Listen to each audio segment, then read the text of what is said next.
Hello bachcho, let's read the question. So the question here is an aqueous solution of hydrogen sulfide shows the equilibrium H2S gives H plus HS minus. If dilute hydrochloric acid is added to an aqueous solution of hydrogen sulfide without any change in temperature then. तो हमें चार option दिया गया है, हमें correct option choose करना है कि क्या होगा। तो सबसे पहले हम क्वेश्चन के की कॉन्सेप्ट की बात करते हैं।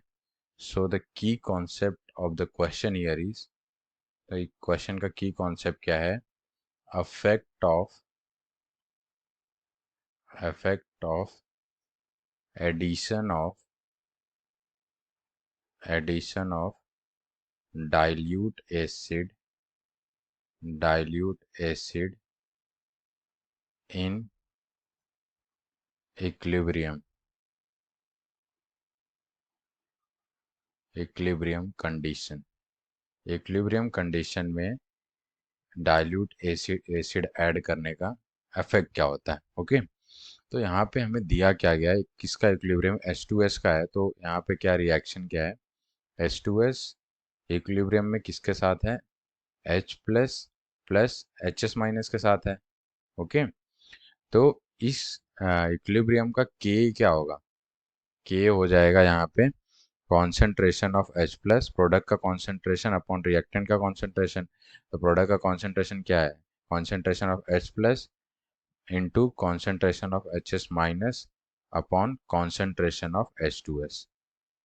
Okay, concentration of H2S। तो ये हो गया अपना इक्विलिब्रियम कांस्टेंट का वैल्यू।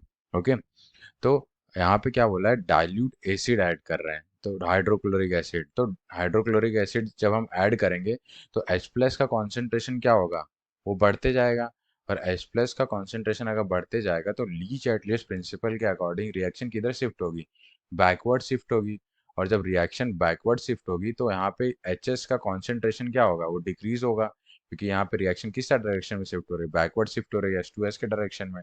इसलिए यहाँ पे HS का कॉन्सेंट्रेशन क्या होगा, डिक्रीज होगा। ओके, अगर यहाँ पे हमें क्या मेंशन है, change without any change in temperature, तो यहाँ पे टेम्परेचर का कोई चेंज नहीं है, इसीलिए। और के किस पे डिपेंड करता है, इक्विलिब्रियम कांस्टेंट हमेशा टेम्परेचर के साथ चेंज होता है यहाँ पे, लेकिन टेम्परेचर चेंज ही नहीं हो रहा है, इसीलिए इक्विलिब्रियम कांस्टेंट भी क्या होगा, चेंज नहीं होगा। इसीलिए अपना पहला आंसर जो हो जाएगा रॉन्ग हो जाएगा, क्योंकि यहाँ पे बोला इक्विलिब्रियम कांस्टेंट विल चेंज, यहाँ पे चेंज नहीं होगा, क्योंकि इक्विलिब्रियम कांस्टेंट बस टेम्परेचर के साथ चेंज हो रहा है, और टेम्परेचर जब यहाँ पे चेंज ही नहीं हो रहा है तो वो भी नहीं चेंज होगा। दूसरे बी में क्या बोला है, the concentration of HS will increase. अभी मैंने बोला H प्लस का कॉन्सेंट्रेशन बढ़ने से लीच एटलीस्ट प्रिंसिपल के अकॉर्डिंग क्या होगा, वो अपने H प्लस के कम करने के लिए बैकवर्ड शिफ्ट होगा। तो बैकवर्ड शिफ्ट होने की वजह से क्या होगा, HS का कॉन्सेंट्रेशन डिक्रीज हो रहा है, इसीलिए ये भी ऑप्शन करेक्ट नहीं होगा। The concentration of undissociated hydrogen sulphide will decrease. ये क्या है, अनडिसोसिएटेड हाइड्रोजन सल्फाइड, और ये क्या बोल रहा है, डिक्रीज होगा। लेकिन यहाँ पे क्या होगा, जब बैकवर्ड शिफ्ट करेगा रिएक्शन तो इसका कॉन्सेंट्रेशन क्या करेगा, इंक्रीज करेगा, डिक्रीज करने के बजाय, इसीलिए ये वाला भी ऑप्शन इनकरेक्ट हो जाएगा। तो और चौथे ऑप्शन में डी में क्या बोला, the concentration of HS will decrease, जो कि एकदम करेक्ट है, अभी मैंने समझा दिया है। तो इसका जो करेक्ट ऑप्शन हो जाएगा डी हो जाएगा। So the final answer for this question is option D. Hope you understood well, best of luck, thank you.